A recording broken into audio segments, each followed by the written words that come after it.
podcast d'une interview réalisée par Dr Anouar Cherkaoui, avec Dr Mouhsine El Bakkali, médecin ophtalmologue, publié sur l'odigi.ma.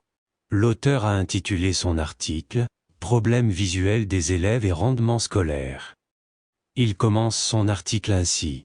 Au Maroc, on estime que 10 à 15% des enfants scolarisés présentent une baisse de la vision en rapport avec une anomalie réfractive. C'est une cause fréquente d'échec et ou d'abandon scolaire. Le dépistage devrait se faire avant l'âge de 7 ans, âge préscolaire. Malheureusement, cela n'existe pas au Maroc. Même en âge scolaire, les programmes d'hygiène scolaire sont dépassés et mal et ou non outillés, ni pour le dépistage ni pour l'équipement en lunettes. En cette rentrée scolaire, pour plus d'informations, l'Odigi Médecine, Santé et Bien-être a recueilli l'avis du Dr Mouhsine El Bakkali, médecin ophtalmologue et président du réseau pour l'enseignement et la solidarité en ophtalmologie. Dr Anouar Cherkaoui pose la question ainsi: quelle est l'ampleur des problèmes visuels chez les élèves dans l'école marocaine? Professeur Mouhsine El Bakkali répond: au Maroc, on estime que de 10 à 15% des enfants scolarisés présentent une baisse de la vision en rapport avec une anomalie réfractive. C'est une cause fréquente d'échec et ou d'abandon scolaire. Le dépistage devrait se faire avant l'âge de 7 ans, âge préscolaire. Malheureusement, cela n'existe pas au Maroc.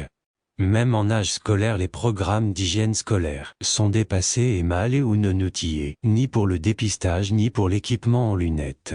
Et pire encore, on a une absence totale de data dans ce domaine.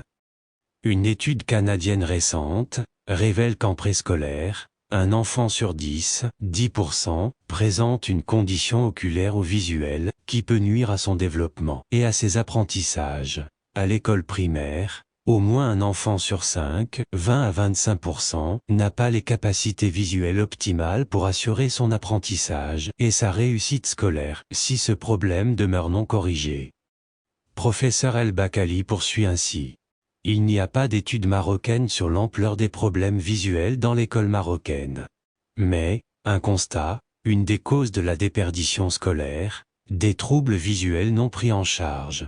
Il faut savoir qu'un enfant qui présente un problème visuel s'en plaint rarement, et que bien que la majorité des parents soient convaincus qu'ils pourront déceler les problèmes visuels de leur enfant, très souvent ces problèmes passent inaperçus.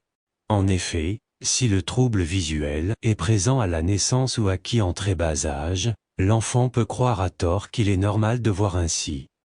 Dr Cherkaoui demande: quels sont les signes qui doivent alerter aussi bien les parents que les responsables scolaires? Dr El Bakkali explique ainsi: quand l'enfant est gêné par une forte lumière, il se plaint de maux de tête. Il cligne des paupières de façon importante et fréquente, il grimace face à la télévision, il incline la tête, la tourne, il louche, strabisme, de façon intermittente. Il n'aime pas lire, il n'en a pas le goût, il perd les lignes et relie les mêmes mots, se dégoûte petit à petit, il est maladroit. Ou bien quand l'école signale aux parents que l'enfant confond certaines lettres ou certains chiffres, qu'il a des problèmes de mémoire, ce sont autant de gênes rencontrés par l'enfant, qui constituent de signes d'alerte, pour lesquels une consultation ophtalmologique s'impose. Dr Cherkaoui demande: quels sont les différents types d'anomalies de la vision en rapport avec la réfraction peut présenter un enfant? Dr El Bakkali répond ainsi: un enfant hypermétrope voit mal de près, un hypermétrope non corrigé accommode beaucoup, et cet effort entraîne beaucoup de fatigue, de maux de tête. Un enfant myope, à l'inverse, voit mal de loin, et l'œil myope ne peut accommoder. La myopie est souvent héréditaire, et est parfois évolutive. Un enfant astigmate voit flou de loin et de près. Dans les deux cas, il confond les lettres comme le H et le M, sa vision des objets est un peu déformée. Un enfant daltonien a une mauvaise perception des couleurs avec des difficultés à distinguer certaines couleurs différentes, pas systématiquement le rouge et le vert. Souvent héréditaire, présent dès la naissance, le daltonisme est difficile à détecter avant 6 ans. Enfin, le strabisme, du grec strabo, qui louche, est souvent bien pris en charge, opéré si besoin, corrigé.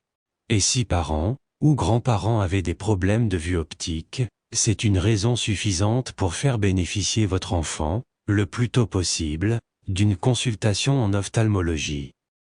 Dr Cherkaoui poursuit cette interview en posant la question: quel est l'apport d'une prise en charge correcte de ces anomalies de la vision? Professeur El-Bakkali précise ainsi: l'apport des lunettes chez les enfants est spectaculaire. Car, chez un enfant enfin équipé de lunettes adéquates, on constate une véritable explosion de son développement psychomoteur.